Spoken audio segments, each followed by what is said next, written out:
Hey everybody, welcome to our St. Patrick's Day episode, and we couldn't have thought of a more fitting guest than Dave King, guitarist and lead vocalist for the Los Angeles, California Celtic punk rock band Flogging Molly. Together, we take a deep dive into the writing, recording, and inspiration behind the fan-favorite song, Drunken Lullabies, taken from their 2002 album of the same name. I told Dave that I've enjoyed watching his career, and how he was able to reinvent himself over the years, without losing who he was, which is no small feat.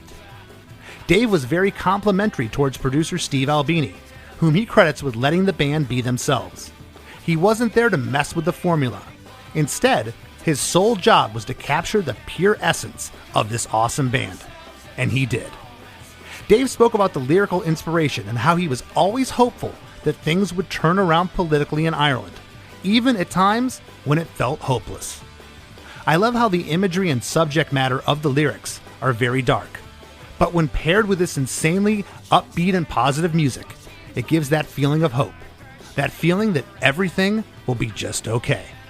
So sit back, pour yourselves a pint of Guinness, and let's sing some drunken lullabies. Hey, hey, have you heard? Chris DeMakes a podcast. Hey, hey, have you heard? Chris DeMakes a podcast. Hey, hey, have you heard? Chris DeMakes a podcast. Hey, hey, have you heard? Chris DeMakes a podcast. Well, hey Dave, how you doing today? Chris, how are you? Good to see you. Well, I am really excited that you're sitting in with us for our St. Patrick's Day week episode. So this is really, really awesome. Yeah, a real live leprechaun. There you go.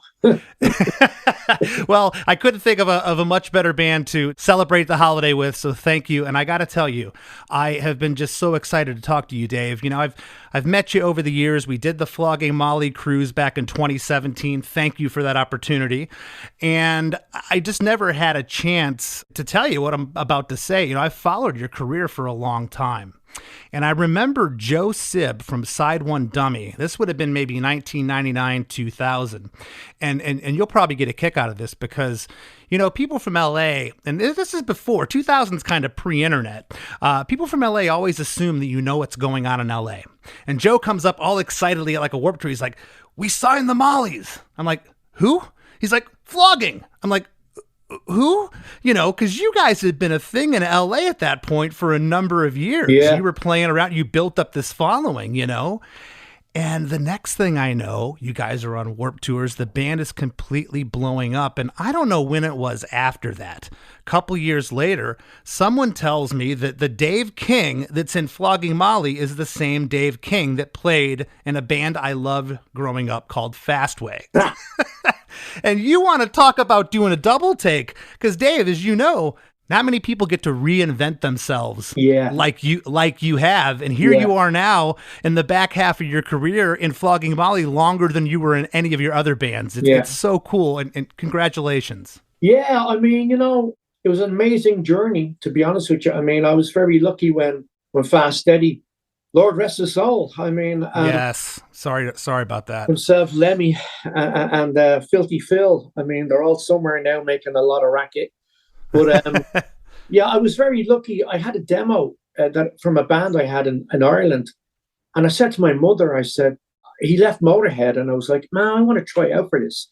And I sent off the demo, Chris, not thinking for a second I would hear anything back. And lo and behold, I was in town one day. I got back to my mom's flat, and there was a bicycle outside the flat door. And it was my friend from Donnybrook, because we didn't have a phone. So I gave him his number, and it was his brother. And he's like, "You got to get on the crossbar. Fast Eddie just called and wants you to go to London." I was like, "What?" So we went up, and long story short, did the Fast Week thing, got to tour with bands like AC/DC, Iron Maiden, Rush. I mean, it was incredible, you know. And then I went back to Ireland for a while. We had a band together there, and it was doing very well. It was a little band called QED. We got a publishing deal with Virgin, I do believe. And once again, we were making a name for ourselves in Ireland. We were getting very popular. But it got to a point where it stopped. So I got an offer from the days of Fastway. I got an offer in America, from Geffen at the time, to get a band together.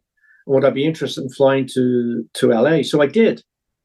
And that's where it all started to happen. Were you disillusioned at that point? You know, you had run as, taken Fastway as far as you could. And, here you were. You had, again, another band with some success in Ireland, but basically you're starting over at that point. Did it feel like that, or did it just feel like this was another continuation of your career? It felt like a continuation of my career when I got together and formed a band called Kathmandu, or as Bridget, my wife, likes to call it, Catmandunked. But what's great about it is our drummer in Flogging Molly, Mike Alonso, is the drummer in Kathmandu all those years ago. Okay. But we got this band together, and it was, your typical, it was kind of a hair thing, you know what I mean? Mm-hmm. And it didn't feel good. And here's where it really gets weird. Dan Orman said to me, he goes, listen, we want you to leave the band. We want you and Jeff Beck to get together and form a group. Wow. Yeah. And I was like, they dangled this carrot in front of me. And, the band Kathmandu had also kind of peaked.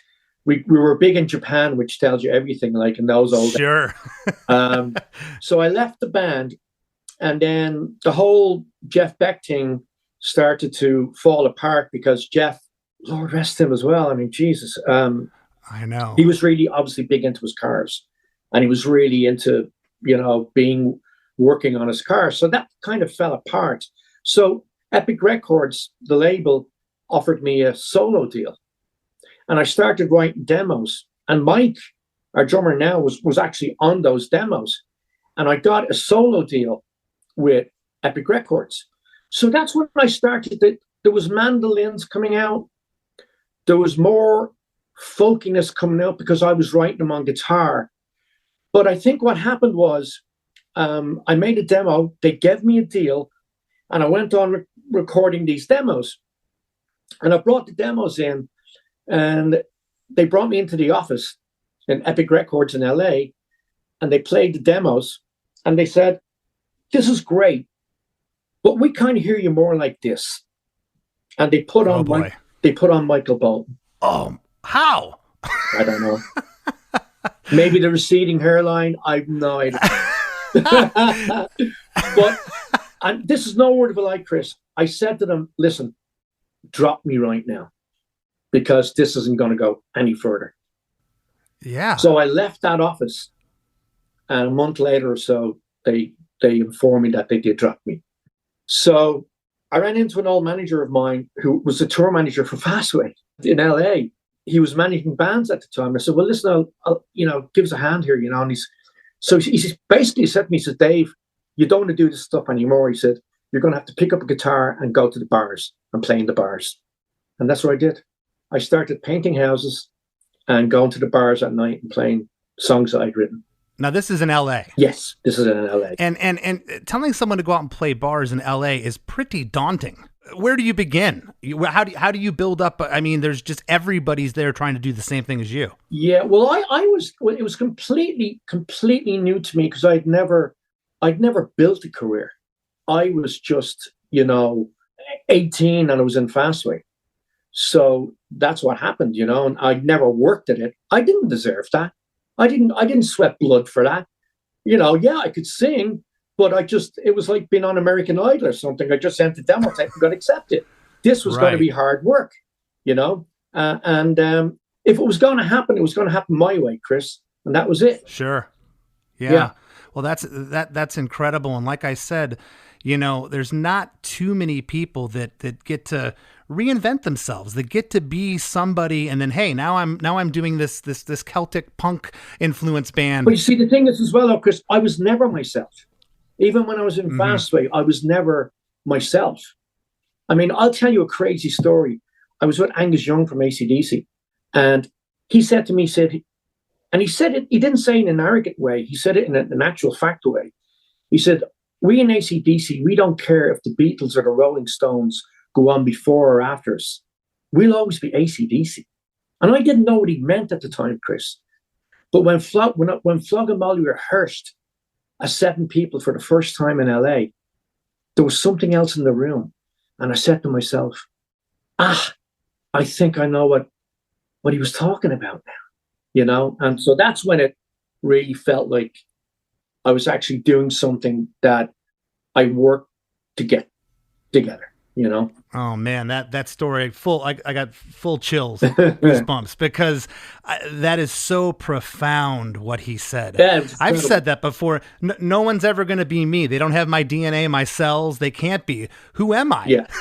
And sometimes as an artist, you question that. But when you're young, you're trying to be everybody, you know, Oh. you're just trying to like do everything, you know?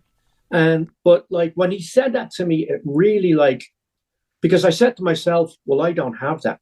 I don't have that. And now being in Flogging Molly, like when we got Flogging Molly, that X factor that was in the room was that it didn't matter who played around us, we were going to be Flogging Molly, and that was it. Right. You know? Right. That is awesome. Well, you guys have released 7 studio albums. The first one, Swagger, came out in 2000, your debut. And your latest one is Anthem from last year, 2022. Yeah. And the song we're going to talk about today is Drunken Lullabies, the title track from album number 2 that was dropped in 2002. And can you take us back? Was this a song that you had sitting around, maybe left over from the first record, something you were playing in the bars around LA, or was this written specifically for the record? Couldn't tell you. Good answer. I don't know, because I think that was one of the first riffs that I wrote on a banjo. I got myself a banjo, and it being upside down as well, it actually suited me because the chord structures were like I was playing a guitar, the way a banjo was strummed. So I think that was one of the first songs I wrote on a banjo. So I wouldn't say it was written around the time of Swagger, but it was definitely learned from being on the road with Swagger, like doing the shows in LA. I knew what was connecting with the audiences maybe and stuff like that. But there was a definite trajectory in the sense that after the album Swagger, and we played a few shows around, we knew there was something going on, and we knew that we were doing something that was, it was honest, you know what I mean? It was right. It was just felt right. And also what happened was, when I did come in '89 to get Kathmandu together, I received an O1 visa from the government, which meant I wasn't taking anybody's jobs, and therefore the visa didn't have an end date. But unfortunately, during those years between Kathmandu and Flogging Molly, the laws changed, and my O1 visa had in fact ran out. So I couldn't leave America for 8 years, and we had just gotten the band really together. So I think that moment, I felt like I was in exile. I couldn't go anywhere. We couldn't go to Canada. We couldn't go to Canada and play. We couldn't go anywhere, Chris. We just had to concentrate what we were doing in America. So I think I felt like I was in exile. Right. I think I really started to hone in on a living room back in Dublin, Ireland, where I grew up as a kid, and the music that I listened to, that my parents listened to, that became to the forefront because I wanted to get back to that. But I wanted to bring the audience with me to that room. You know what I mean? Yeah. So yeah. Well, there's definitely something authentic about your band. It's not an act, you know. And again, like I said, you take it for face value. A guy that was in this heavy metal band, this hard rock thing, to turn and do this, it's like, okay, is this real? It couldn't be more real. And what I mean by that is, I mean, you've done the Celtic festivals, you've done the circuit long enough where you get some, you know, American dude with, you know, gets a band together and they claim they're, you know, Irish authentic music. You're listening, going, you know, and it's just you guys are obviously the real deal. And you know, my grandmother used to have a term for bands, a lot of country western bands, Irish bands. She called it shit kicking music, and that's that's what I refer. When I think of you guys, I think of my grandma in that term, because I've seen your band in Europe, Germany, Australia, the States, and you get up there, and regardless if anybody knows the material or has heard the band, the place just lights up. It's just fun. You can't help but like it. I think the one instant I remember that was actually with you guys when we were doing the Warped Tour. The first time we did the Warped Tour, and we were on stage and nobody knew who we were, and we were on one of the side stages, And we started off deliberately, I have to say, with a song called The Likes of You Again. And we started off with that song because it starts off with just me on acoustic. And then the fiddle comes in, accordion, bit of mandolin, and then the whole band kicks in. Oh, he's watching over me.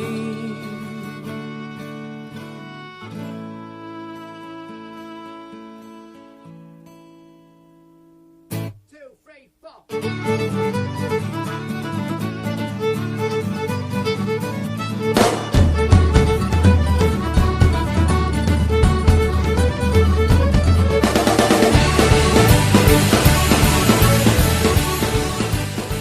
And I always remember, Chris, looking at the people's faces, and I'll start off, and the fiddle, and people are looking around at each other going, what's going on here, you know? Yeah. And then we kick in, and you've seen all these smiles, and then next minute, just a pool of dust. And that was it. Yeah. Shit kicking, you know?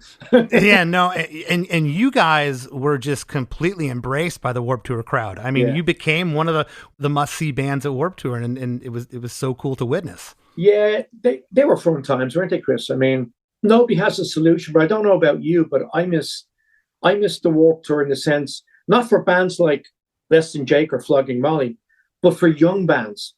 You know, the opportunities that we got from that tour, you know, was amazing.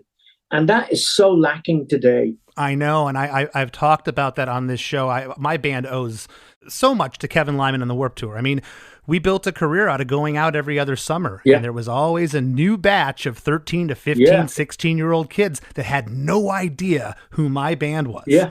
And you can't put a price on that. No, we were very, very lucky, Chris. We know that. Yes, absolutely. But at the same time, it's like, God, I wish there was something that was going on like that now for young bands, you know? Yeah, I feel like I show my age sometimes. I say, man, I don't know what I would do if I started out as a band right now. Where do you begin, right? Well, it's not showing your age, Chris. It's a fact. Sure. You know, it's an absolute fact. I mean, you know, without the Warped Tour, Less Than Jake and Flogging Molly and hundreds of other bands would not have had a chance to do what they wanted to do. I know that we could just be a footnote of 90s punk at this point. Yeah. I've said that so many times, and it's amazing what a tour like that did, especially if you got accepted and you were part of it, as we were, and we, you know, every 2 years the fans were expecting us to show up. It was fantastic. Yeah. Dave, I want to jump into the track right now. I've been dying to break this down. I probably listened to this song. I've heard it many times, but probably listened to it 30 or 40 times over the last 2 days, and I got in there, buddy. So I want to hear what this one's about. It's 3 minutes and 50 seconds. That intro is 8 bars of the banjo, the hi-hat and kick drum, followed by 8 bars full band, drums, bass. I hear some distorted stereo guitars, the banjo pan kind of right. I think that's a fiddle off left, and maybe some acoustic guitar in here. Is that about right? Yeah. I mean, quite honestly, the only bar I know is the one I drink in, but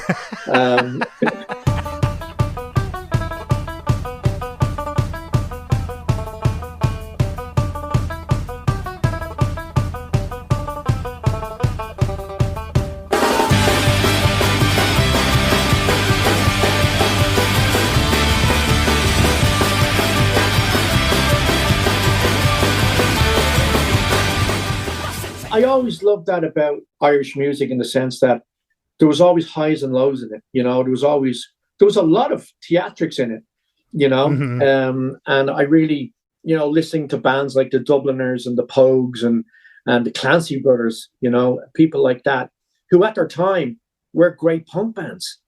Yes. You know, even though they didn't have a drum kit or a bass drum or a bass guitar, to me, they were still punk rock. And like a song like Drunken Lullabies is a great punk song, not only musically, but lyrically in the sense as well, you know. I really wanted to, I think it was those 8 years that I wasn't allowed to go anywhere that really made me dig in. And that song in particular, Drunken Lullabies, it's about really, I remember being a kid and I'd go to the pub with my mother and they'd be talking about the troubles in Ireland, but you never felt like anything was being done about it. And that's what that song basically is about. It's about how long are we going to sit around the bars talking about this stuff and doing nothing about it. You know, when will this song never have to be sung again? You know, basically. And and guess what? Things changed. You know? Yeah. I mean, we had the Good Friday Agreement, and things in Ireland started to change. So that song, from being written as not a morose song, but a song that you were, even though it was a new song when it came out, it was an old song in its history. You know, it was, Jesus, how long are we going to keep writing songs like this? You know? But now that's all changed. A change has actually been made, which is now it's a celebration. And that's what I always loved about punk rock. And you could have this, as you said, morose lyric, but how uplifting is this song? Yeah. You know, if you were singing about partying in the streets with the same song, it's still going to make you feel that way. You know, it just so happens that the lyrics are about the struggles and the troubles of what's going on. Yeah. I mean, you know, being Irish as well, no matter how sweet you sing about a song, you're still like, there's always the darkness as well, you know? So you've got to mix. There's always something to moan about in Ireland, you know? There's always been that in the songwriting or in writing in general, you know? But there's always been a sense of humor. That definitely comes across. Yeah. You know, especially with the live show. Yeah. It's very important that at the end of the day, there has to be a bravery factor about it, because that's what brings in hopefully generations of people listening to songs. You know, it is that hope, whether it be a naive hope or not, but you know, we need hope. Before we move on, was this tracked to tape or to Pro Tools? Oh, tape. It was taped to tape. Okay. Yeah. And the producer, Ted Hutt, which I followed Ted's career. Ted played with you guys for a while. He's produced records for Bouncing Souls, Dropkick Murphys, Violent Femmes, Brian Fallon, the Boss Tones, on and on and on. I love Ted's productions. And do you recall when Ted heard it? What did he think of the track? Well, here's the thing though, Chris. I mean, like, you know, Ted didn't really produce the album because we recorded the album with Steve Albini. Oh, I did not know that. Yeah. Okay. Yeah, we did the first two albums, and our last album, Anthem, we went back to Steve Albini. Now, what happened was we'd written these batch of songs. Actually, you know, Ted was a part of writing Drunken Lullabies, but we came back to LA and Ted mixed the album. Okay. Okay. Well, then that's where I got confused on Wikipedia. It said he produced it. Okay. No, we did give him a producer's credit, but I mean, it actually was recorded by Albini. The songs were already arranged, and Ted mixed them in LA. And I used to go down with him, and we do it together or whatever. But yeah, I mean, with Albini, what was great about going back to Albini as well was discovering how we used to do things as well. You know, like just really just plug in and play, and that was it. You know, and I think we took the 20 odd years of not recording with Steve, the 20 odd years, what we've learned in those years, and we went back to Steve. And, you know, the new album is basically like the first two albums in the sense that it's a live album. That's what I was going to ask you, and that's where I was going with this. It sounds live off the floor, and I'll tell you the main reason why it's incredible. You know, when I'm researching for these episodes, I will always rewind back, and I'll look at the first chorus to the second chorus, and I'll be listening for, you know, did an extra guitar part come in here, etc. On this track, I had went from the probably 3/4 through the song, there's like a musical interlude where the banjo comes back in, which we'll get to in a little bit. And when it came to that, it was like 6 or 7 clicks slower than the top of the song. I didn't realize it till I had rewound the song to the beginning. I'm like, oh my gosh, that's great. Those ebbs and flows. That's a live band. Yeah. Yeah. I mean, well, we didn't know anything better anyway. You know what I mean? We were just doing what we did. Yeah. And what's great with working about Albini is Albini lets you do what you want to do. You know, he's not one to butt in and go, well, you know, and state the obvious pretty much. But he's such a great guy to work with in the sense that he lets you do what you want to do. I've heard that about him. He wants to capture exactly who you are in a recorded sense. He doesn't want to change who the band is. And I respect that. Absolutely. I mean, that's why we went back to him. You know, because you know what happens with every band is you get a couple of, you know, you get noticed and you get other people being brought into the fray, and they add their own thing in. On the last album we just did, Anthem, we just wanted to be us again. Just the 7 of us just being in a room and recording. Was it hard to unravel that? Because as you learn and go along, or did it feel like, hey, this is familiar? It's like riding a bike. We're back to square one. Yeah, no, it was like riding a bike. It was like, yeah, here we go again. Here's what we do. Must it take a life for hateful lies to listen once again? 500 years like Gaelic night have blown us all to hell. What Savior rests while on his cross we die, forgotten freedom burns. As the shepherd led his lambs astray to the bigot and the gun. Must it take a life for hateful eyes to glisten once again? 500 years like Gelignite have blown us all to hell. What Savior rests while on his cross we die? Forgotten freedom burns. Has the shepherd led his lambs astray to the bigot and the gun? Well, it's about growing up in a society where religion was the major factor in growing up in Ireland during my lifetime, which I'm glad to say is no longer the case. And I remember I was born in a British Army barracks in Dublin, the last British Army barracks that was ever there. My father was the first civilian to move into it, and that's where I was called Beggar's Bush. And because it was a projects, it bred a lot of people who wanted to rebel, and a lot of people in Beggar's Bush when I was growing up at the time were involved in illegal organizations. And I was encouraged to join these organizations. I never did, because while I agreed with their sentiment, I didn't agree with the way they were trying to achieve it, which was through violence. And I didn't agree with that. Even as a young kid, I didn't agree with that. And many of my friends got involved in it and couldn't get out of it. In fact, a lot of them went to jail. And so that, it starts off with that anger of, where I was born, Chris, it was in a barracks, and it was surrounded by huge grey walls. And all around the walls were holes in the walls where the gunmen would shoot at the people on the street. So I was brought up with that in my mind. And as a kid, I had visions of soldiers doing that to people on the street. So it was all about that. It was still about religion, and it was still about being in a country that has been governed by another country for over 500 years.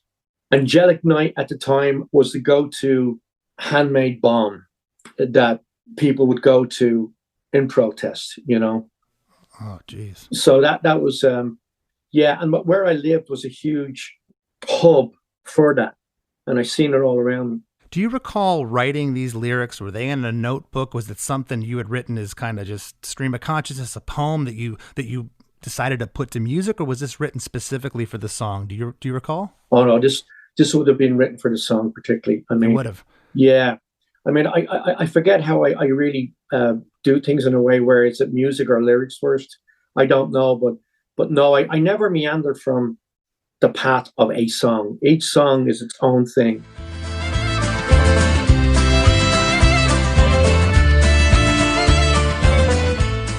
Hey everybody, don't go anywhere. We got lots more with Dave King after a few words from our sponsors. Hey there, I am Johnny Christ from Avenged Sevenfold, and I've got a podcast called Drinks with Johnny you're going to want to check out. I sit down with a bunch of different people from all different walks of life, from professional wrestlers to actors, comedians, fighters, musicians, everything in between. I'm just looking to make some friends and have a good time doing it. So if that sounds like something you're into, go check out Drinks with Johnny, streaming everywhere now. If you like music and you like podcasts and you like to laugh and you like to learn, you need to immediately subscribe to One Hit Thunder. Each week on the One Hit Thunder podcast, we dive deep into the story and back catalog of a one-hit wonder band or artist.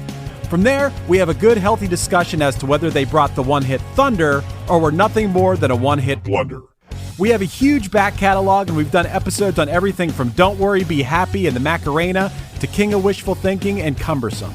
I promise you're going to love the show more than Jaquan loved getting tipsy, and even more than Bobby Boris Pickett loved making alternate versions of the Monster Mash.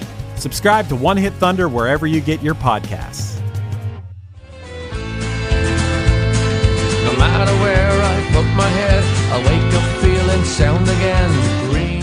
And now, back to the show.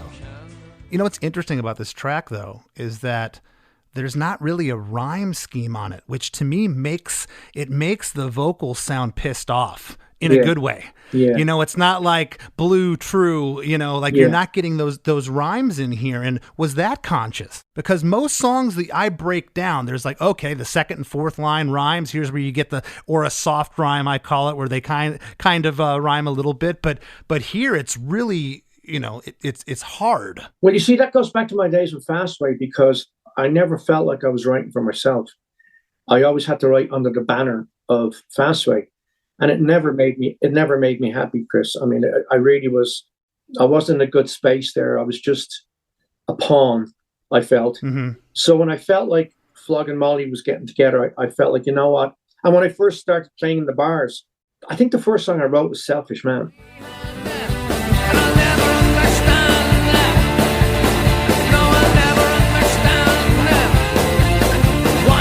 Selfish man.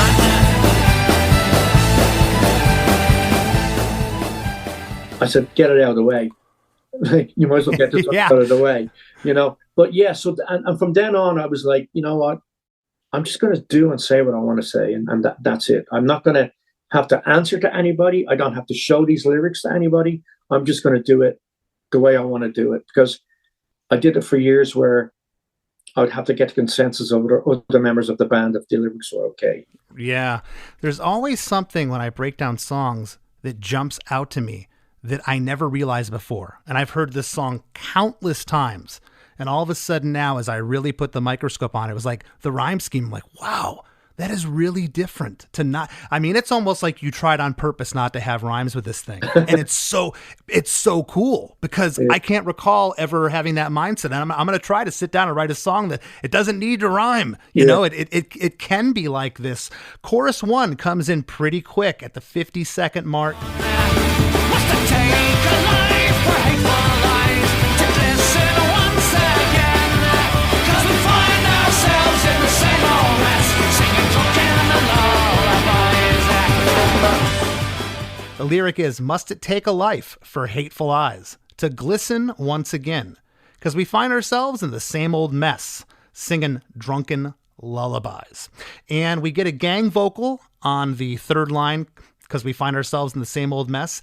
And it almost sounds like there's a gang on singing drunken lullabies, but it's pushed back in the mix from the other line. Do you know what I'm talking about? It almost sounds like maybe your voice is doubled there. I couldn't tell you. I mean, it's been so long. You've only recorded 6 records since then, Dave. Yeah, Jeez. I don't think I can't remember with Flogging Molly ever doubling a track. Okay. You know, I might be in on the backing vocals, but that would be about it. Maybe they had me. Maybe they had me more forward. You know, something else I had forgotten from verse 1. We do get the first gang vocal there after the line "have blown us all to hell." Yeah, to hell. That gang vocal happens, and you know those gang vocals are just such a part of punk music in general, but especially Irish music. It's just such an uplifting thing. So yeah, that last vocal there, singing drunken lullabies, it almost sounded like the gangs were still there, but they were really pulled back in the mix. I didn't know if that was intentional, and sounds like you don't know, because you just don't remember having listened to it in a second. But following chorus 1, there's an 8-bar re-intro with the full band, and then we get into verse 2, and I'll tell you, what I love about verse 2 is, instrumentally, it's pretty much the same as verse 1, except the fiddle, it's in the same world for probably 70%, but the notes and phrasing really change up.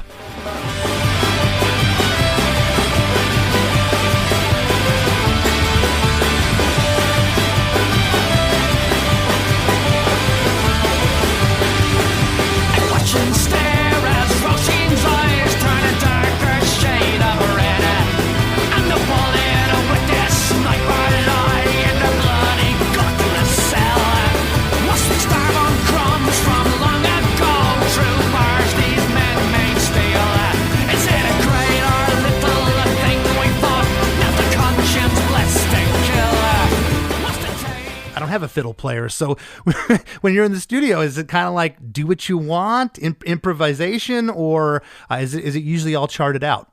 Yeah, what's great about the fiddle is that with Bridget, you can start the song off in a certain register, and there's always room to move around that register, and even though it's in the first verse and all that, and it's always nice to have that luxury of being able to bring in the fiddle in a different context, by not adding another instrument. It's still the same. Yes. But it's in a different context. Like the lyrics, it's like changing with the lyrics. And and a lot of it as well is being in the type of band that Flogging Molly is, you learn that how these fiddles and tin whistles and accordions and banjos work together, because you could have an overload. I mean, you're always tempted like, oh, let's throw the whole kitchen sink in here. But, but you've got to, at the end of the day, when you're recording something, as Chris, it's going to last forever, no matter who listens to it, if anybody listens to it. So I think you've got to be constructive in that way. But it is a luxury to have an instrument where it's got many different octaves and different, realms of playing it, And by the way, Bridget as well, like Bridget's a real traditional Irish player.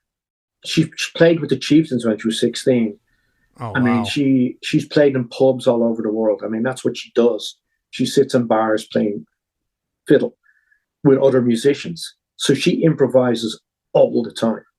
That's there as well, Well, going back to AC/DC, it's been said they're the world's biggest bar band. Yeah. Like them and ZZ Top, and I'll include you guys in that too. And to Bridget's credit, here she was, played every pub and hole in the wall there was. Yeah. All you're doing is just amplifying her on a big stage. It's gonna still sound like it's coming from the pubs. I think the perfect description of that is it was actually her birthday, and we were in Holland, and there's this Irish pub in Holland.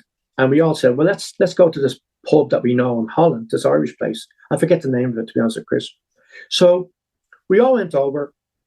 Bridget, Matt, and the gang, they all sat in the corner and just, Dennis, and we all start playing. I was playing the baron, and we just start playing Irish music. And the barman was behind the counter, and he goes, apparently he got on the phone or got on the internet or whatever. Next thing you knew, there was a line going around the pub. Right? Oh, that's awesome. So we were playing, this is no word of a lie, right?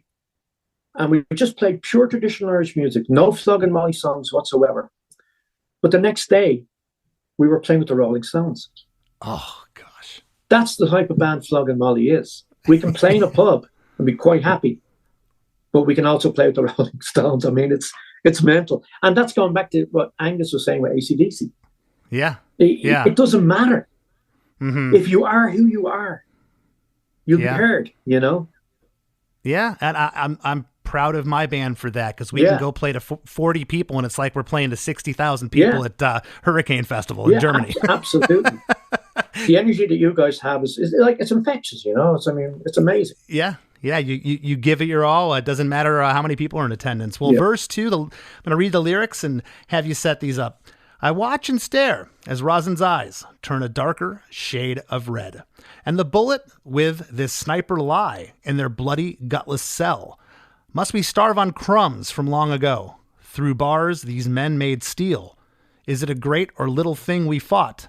Knelt the conscience, blessed to kill. Well, first of all, it's Roisin.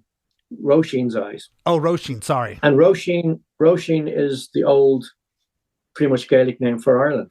I did not know that. Yeah, okay. yeah. So I use that word in there to bring it back to that context, Wow. How did I've been to Ireland a ton. I'm sorry, I've never heard that. Yeah, I mean, okay. I don't know if you remember, Tin Lizzy had a great song, Roisin Dove. Well, the mountains of morn come down to the sea. Will she know come back to me? Will she know come back to me? But yeah, so it's all about, and it's about the young people that I was talking about being sent to prison. When I was growing up, they were in their own way trying to fight for freedom.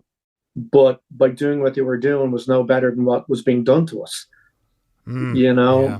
So that's what that verse is about. It's to take a life for hateful lies to glisten once again, because there was so much hope. Ireland, it was a dire place to live in the 60s and 70s and the early 80s. But you knew, you'd go to a pub or the conversation was always sparkling. Storytelling was always, every Irish person in their own way was a storyteller, And a lot of it was make-believe, in a sense that, let's put it this way, it was embellished, Sure. Because they were having their own angle on it, Mm-hmm. Plus, you're pouring alcohol on top of it. Exactly. So, at a very young age, you learn to embellish the darkness of stories as well, Yeah. So, that verse is like, it's a great middle verse in the sense that I feel like it's stuck in the middle. You couldn't move that verse to the first or the third verse, say. It's stuck where it is. I'm glad you said that, because I was going to ask, well, first of all, is there a demo for this song? Do you recall? No.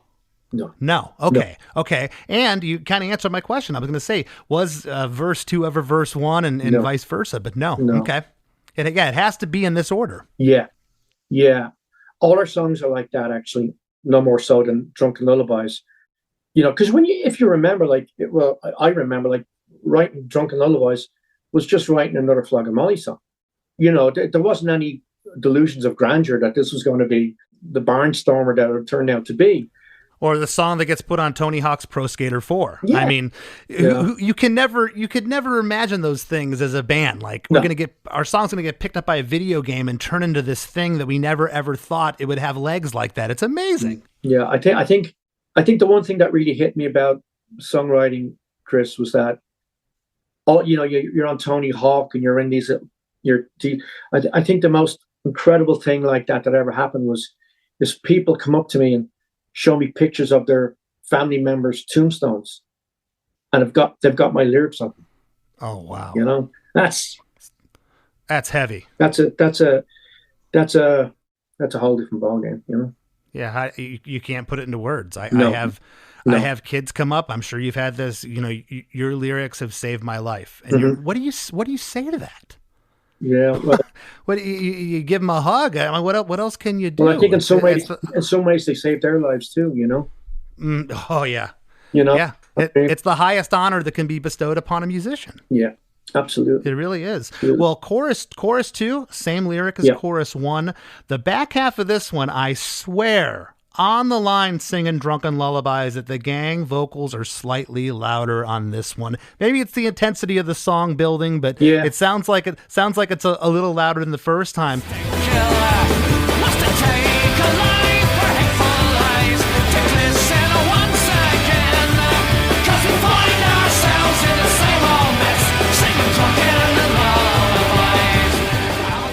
And then we get into quite possibly my favorite part of the song. I love the bridge in this track because, bridges are usually, they're a departure. And in this sense, it's just, to me, it's like a continuation of the song. But the last 2 lines of the bridge, they are the chorus hook.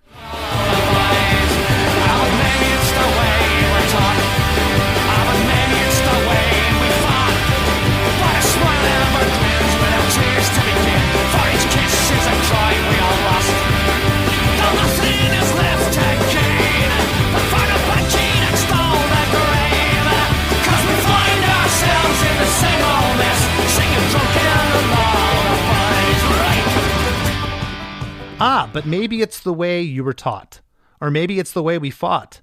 But a smile never grins without tears to begin. For each kiss is a cry we all lost.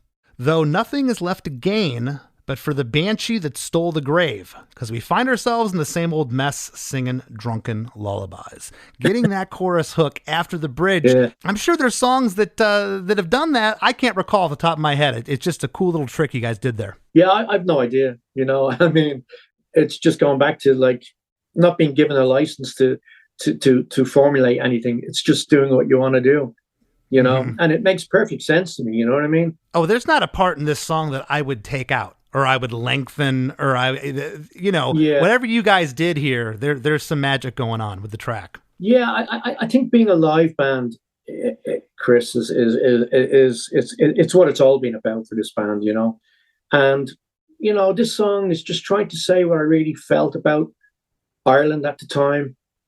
About how I grew up in Ireland. Are we still going to sing about the same old Ireland in 20 years' time? And that's what it was all about. It was that anger.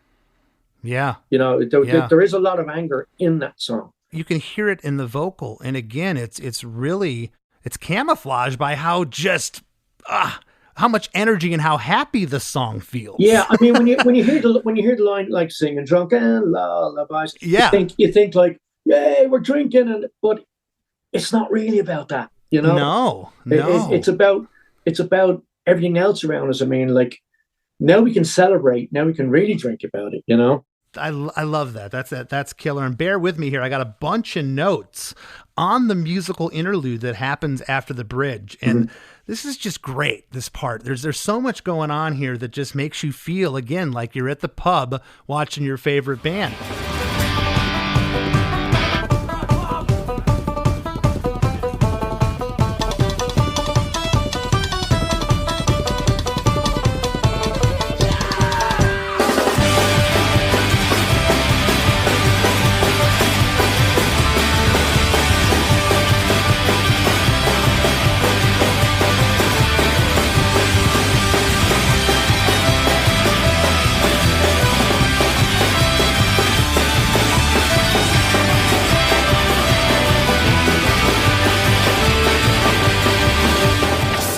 Guitar is panned off to the right, and that distortion guitar hangs over for the first bar of 4 bars. And then there's a spoken vocal that says, right, come on, followed by an unintelligible talking. And that's what I was getting at when I was saying it feels like you're just at a pub. You hear some talking, you can't really make out what's going on. And this is happening with the kick drum and the banjo panned off right. And it sounds like bongos or tom overdubs are happening there. Do you remember? It's probably a baron, an Irish drum that I play. Oh, okay. Yeah. Okay. That's what it is. Been that. And I think the unrecognizable talking, because we all record together, that's probably me kind of suggesting to the drummer or whatever when to come in and what to do. Yeah, you were directing. Yeah. So that's probably what that mumbling that we couldn't take out because it's live. That's probably that mumbling is for sure. It sounds like it's supposed to be there, which is absolutely beautiful. And here in the notes I wrote, this part is noticeably slower than the top of the song, which is so cool because I wouldn't want this part to be fast like the top.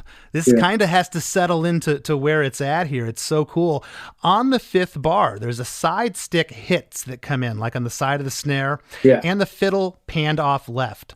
On bar 8, a spirited is kind of in the left speaker that pans over to the right. It's super cool in headphones that you can really pick that out. And then a full band 16 bar reintro. On the back half, bars 9 through 16, the fiddle part really changes here. Yes. You haven't heard that, what's going on there in the rest of the song. And then almost sounds like at that part, we're joined by another distortion guitar maybe that comes in there, an overdub or something. It's awesome. Yeah, it was meant to be like a musical bridge almost. Like in the sense that you have the banjo and you have the stick coming in and the baron and all that. And then we felt like when we kicked in, instead of maybe just doing the riff again or whatever, we would make it more of a fiddle solo.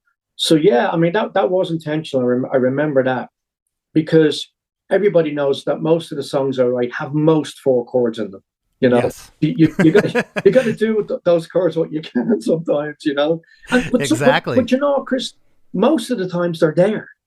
It's just a matter of moving them around a bit.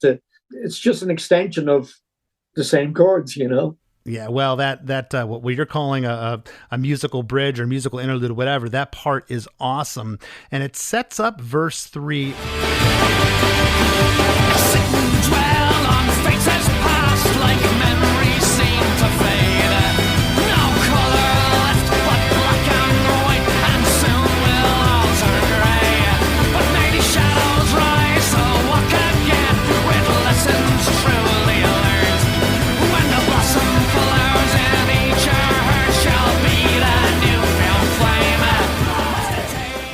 sit in and dwell on faces past, like memories seem to fade.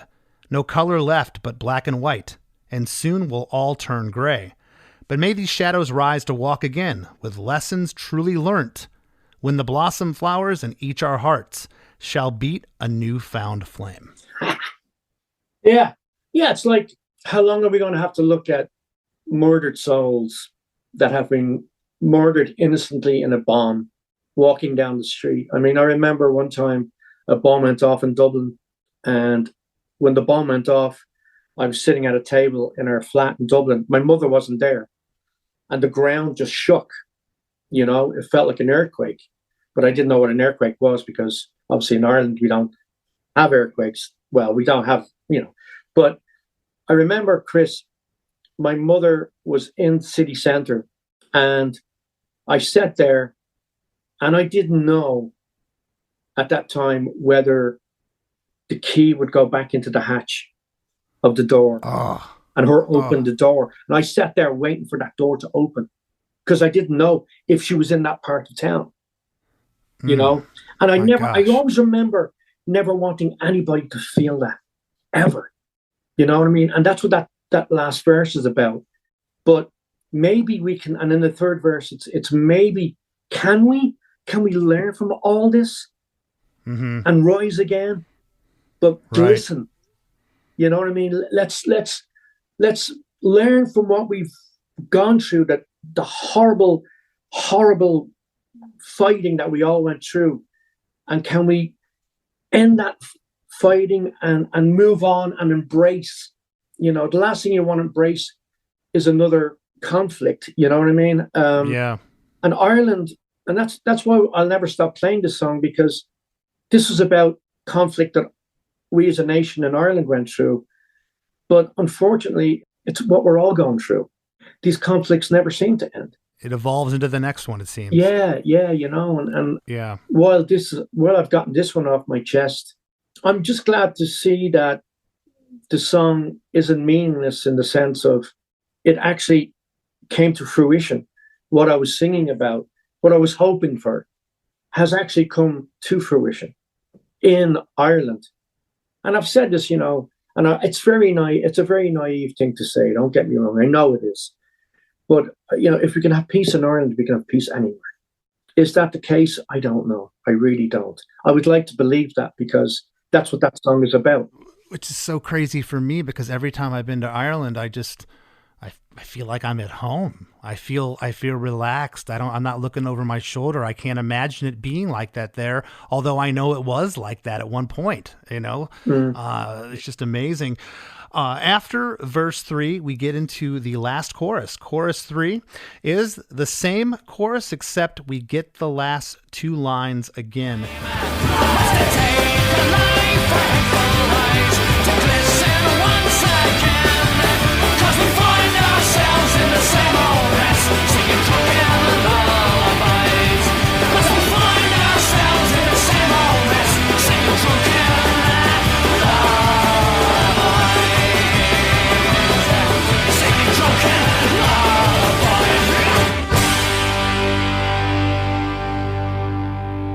I swear, Dave, that the fiddle is louder here than it is anywhere else in the song. I think it's great. I'm thinking maybe it was mixed up a dB or two there. Maybe not. Yeah. I don't think my ears are fooling me.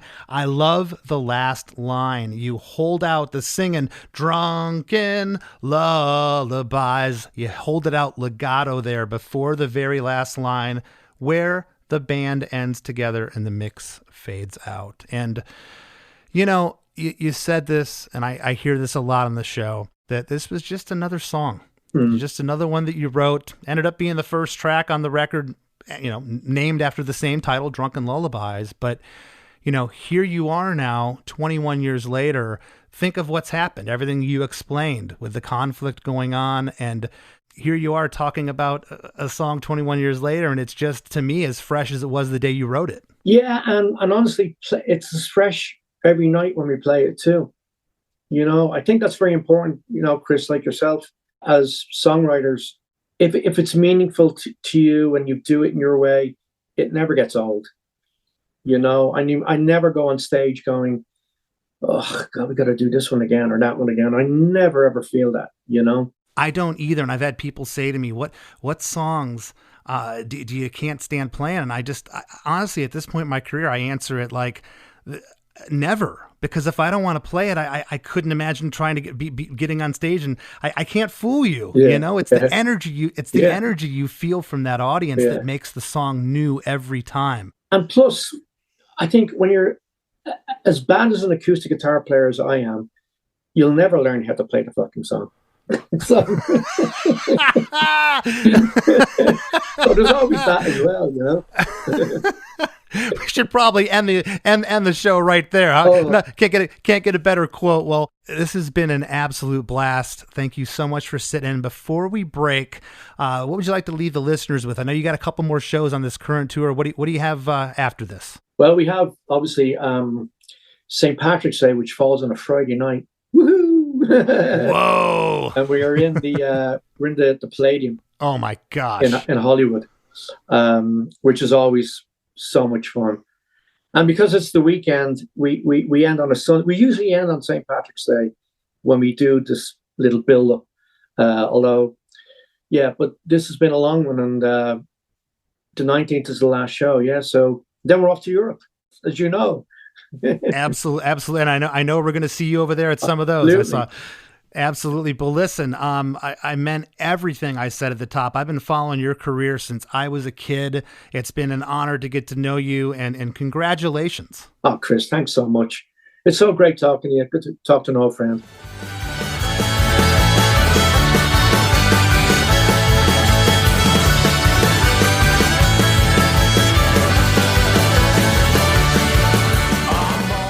Hey everybody, hope you all enjoyed that conversation with Dave King, and I hope you're all enjoying your St. Patrick's Day week. Don't go anywhere. We got lots more Chris DeMakes a Podcast coming right up after a few words from our sponsors. What's up, everybody? I am Finn McKenty, host of the Punk Rock NBA podcast, part of the Sound Talent Media Podcast Network. My podcast is all about doing what you love for a living, and every week I sit down and talk to people who have done exactly that. For example, musicians like Tommy from Between the Buried and Me, Matt from Periphery, Lil Lotus and Shinigami, among many others, photographers, artists, designers, YouTubers like Glenn Fricker and Sarah Dici, and I unpack exactly how they got to where they are today with the goal of helping you do the same. So if that sounds cool, you can listen and subscribe at soundtalentmedia.com, and I'll see you there. As we near the end of the show, here's a band you might not know. Welcome to this week's Band You Might Not Know. If you'd like your band to be considered for Chris DeMakes a Podcast, all you have to do is email your best song via MP3 only and a short bio to bandyoumighttnotknow@gmail.com. This week's featured artist is Speak Easy Streets, a multicultural group of musicians from Israel, Chile, France, Cuba, and New York City, who offer an eclectic mix of swing, gypsy jazz, punk, and hip-hop. Here's a snippet of their song, Virus Pirates. The snakes have all the souls with an infection. The time was getting closer to invade. The 10-day Buccaneers, it's time to kick him in the rear. Let's go and start this raid.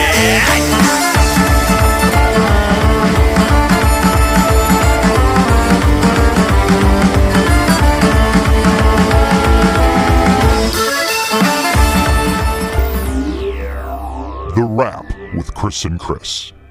So, Chris, I thought Dave's story of perseverance was amazing, especially the way he restarted his career by painting houses and playing at bars at night. Like, he had to do a complete reset, and I just thought that was amazing. No, I know, and I even mentioned to him I thought it was a little bit daunting, you know, the prospect of like hitting the LA bar and club scene, but it wasn't to him. He just kind of felt it was the next step, and look what happened. Dude, that is such a vague thing for someone to say to you, like, just got to play the bars, man. Luckily, Flogging Molly found a real home in LA, you know, a place where they could play regularly. But yeah, if someone told me that, I'd be like, well, not going to do that. You know, like I'm going to guess I'm going to do a different career. Absolutely. I mean, he made it sound like this is just what you do, but haven't like thousands upon thousands of people set out to do just that, and you know didn't have success with it, especially in the LA scene of how spread out and insane it is out there. But you know, he comes from that. Pull up your bootstraps and let's get it going. You know, that work hard ethic. I was laughing so hard when he said that Epic told him that they wanted him to sound like this, and they put on Michael Bolton. Nothing against Michael Bolton, but that's almost like that's a cliche of like, what do you mean you want me to sound like Michael Bolton? That sounds like something from like a comedy movie. That's ridiculous. I know, and it's amazing that Epic retained his contract after Fastway, because by that point, you know, hard rock and metal were kind of passé and on their way out. Then they want to turn him into Michael Bolton. I didn't get that either. And, you know, I had mentioned, Chris, that Joe Sib from Side One Dummy at the time, you know, mentioning to me, hey, we just signed them, you know, I think he said the Mollies or Flogging. And I didn't know who he was talking about, but they just had this groundswell in Los Angeles. And I remember him saying, you got to see this band. Next thing I know, they're on the Warped Tour and they were just killing it. Chris, there are certain things that are said on this podcast that I will never forget. Recently, we had Ben Lee on, and the thing he said about, like, if you have fun when you're recording, then the people will have fun listening to it. And I think about that all the time now. And Dave said something that you've said things along this line, too, that I'm never going to forget. But he was talking about how when he was talking to Angus Young from AC/DC, how he said, whether AC/DC's playing with the Beatles or the Rolling Stones, they're always going to be AC/DC. And I got to keep that in mind too, because I got to tell you, and I don't think there's really anything wrong with this, but over the years, my band, we've toured with all kind of different styles of bands. We've toured with Less Than Jake. We've toured with, you know, bands that are more punk, bands that are more just like rock, whatever. And we're always thinking about our set like, oh, what will appeal to this crowd's fans? Let's tailor our set to that. Maybe you just got to be yourself and just do you out there. I loved that. I loved when he talked about that. It's so true. There's not many bands at the end of the day, like the Beatles, that, you know, it's kind of like you got this amazing recipe. And, you know, the Beatles started out with vegetable soup, and by the end of it, they had beef Wellington. I mean, they had like this roast, this thing. It's like, it was so far from where they came from. Not many bands can do that. You look at even like the Stones, let's say, look at their set list. It's all the staple songs that sound like the Stones. The experimental stuff sometimes just goes to the wayside. And I totally get that. At the end of the day, you can just be who you are, and that's what the audience, I think, appreciates from you. You know, I've learned a little more recently just due to doing after party episodes or whatever about like Ireland's history, especially this history that isn't even that old, but he brought up the Good Friday Agreement. Now, I didn't know what the Good Friday Agreement was, but it was on April 10th of 1998. It was the agreement that ended most of the violence of the Troubles, which was the political conflict in Northern Ireland that had been going on since the 60s, that I've learned a lot about recently. But, you know, I didn't really learn about that in school. I had to learn about that on my own, really, you know. So I thought that was an interesting thing that he brought up, and it was a big part of the story, you know. And I don't know if you know this or not, and I didn't mention it to Dave, but Less Than Jake has a song called The Troubles on our See the Light album. Yeah, that's in reference to that whole thing over in Ireland. So pretty crazy.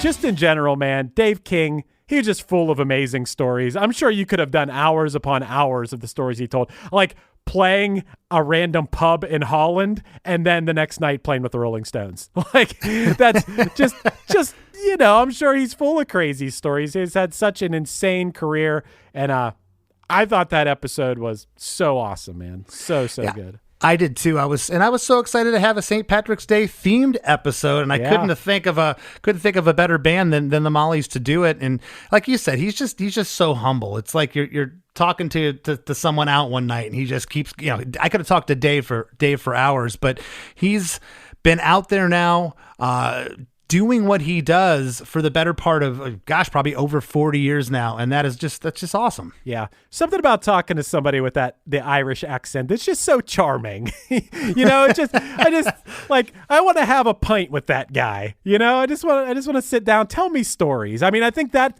it's funny he talked about that. That's like a big part of Irish culture, is having a beer and telling a story. Maybe it's a little bit of a tall tale, or maybe it's an exaggerated story, whatever. But like, I just think it's so cool. It makes a whole new appreciation for Flogging Molly too that I got from this episode. Yeah, and not to take anything away from their songs, they have great songs, they have great lyrics, as we know from this episode, but it really is just the style of this music. It is so festive, and it's so happy you hear it. It's just infectious. You can't help but like it. I feel like bands like them, Flogging Molly, they do kind of have a little bit of an advantage. They can get in front of really any crowd, and it's just, if you're in the right mindset, you're going to have fun with it. Hey, Chris, I wanted to tell you something that I noticed that he said, and I was surprised a little bit by what you said about it. You brought up to him that the lyrics don't rhyme in the song, which, yeah, they don't rhyme, but he makes it work with the way he delivers them. Yeah. And dude, Less Than Jake does that a good bit. You have a lot of stuff that doesn't rhyme in your songs that you make work. Especially like you talk about the days where you didn't write the lyrics necessarily, but you're writing the music. You're good at that. I don't think you gave yourself enough credit for that. Well, thank you. Yeah, I guess that is a correct assessment. There's a lot of times it's like, okay, he's not bending on this lyric. I have to make it work phonetically here. How's this going to happen? So it is a bit of a puzzle at times. Yeah. So when you said that, I'm like, Chris, you're good at that. Maybe you were just being humble or whatever. But anyway, man, this was a great episode, and I hope everybody out there enjoyed it. And I hope that you'll celebrate responsibly and have a lot of fun this week for St. Patrick's Day. We figured we'd release this on Monday. You have a full week to enjoy this episode before the big day, which lands on a Friday this year when we're releasing this episode. That's right. So happy St. Patrick's Day to everybody out there. This has been a wonderful episode. Please join the Chris DeMakes a Podcast Facebook group. It's a lot of fun. Go over there, join it. And get in there on some discussions with us. We have a great time. And please give me a follow on Instagram at LessThanChrisD. And I'm still doing those custom songs. If you want info about a custom song for you or that special someone, hit me up at chrisdemakes@gmail.com and I'll get right back to you. Want to thank this week's guest, Dave King, for sitting in with us. And we'll see you next week. What's up, everyone? This is Jay Reason, and I want to let you all know that Diablo's Den Podcast is now part of the Sound Talent Media family. Listen in as me and the one and only Danny Diablo, a.k.a. Lord Ezak, interview artists from the hardcore, punk, metal, hip-hop scenes and beyond. We have conversations with guests like actor Peter Green, DJ Muggs from Cypress Hill, LA street photographer Estevan Oriol, Jimmy G from New York City's legendary Murphy's Law, and pro wrestler Vampiro, to name a few. If you're a fan of good discussions and lots of laughs, tune in and join the fun. Hey, this is Chris Santos, host of Delirious Nomads, the Blacklight Media podcast, part of the Sound Talent Media Podcast Network. Delirious Nomads is a podcast about all things heavy metal, as well as breakdowns of your favorite combat sports. And me being a chef and all, we'll be riffing on some food talk every week with very special guests from across the globe.